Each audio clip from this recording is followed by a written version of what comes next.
This is breaking news.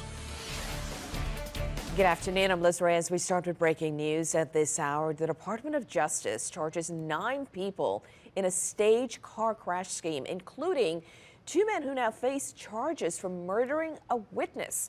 Kelsey Davis is in our studio right now with the latest. Kelsey. Liz, a superseding indictment says attorney Sean Alfordish and Leon Chunky Parker conspired to kill Cornelius Garrison. Garrison was a federal witness in the so-called Slammer case. Federal prosecutors say the scheme dates back 13 years. In their investigation known as Operation Sideswipe, prosecutors uncovered what they call a web of corruption that involves staged crashes, fraudulent insurance claims, and deadly violence. Investigators say the scheme involved more than 50 people, including New Orleans attorney Sean Alfordish and attorney Vanessa Mota.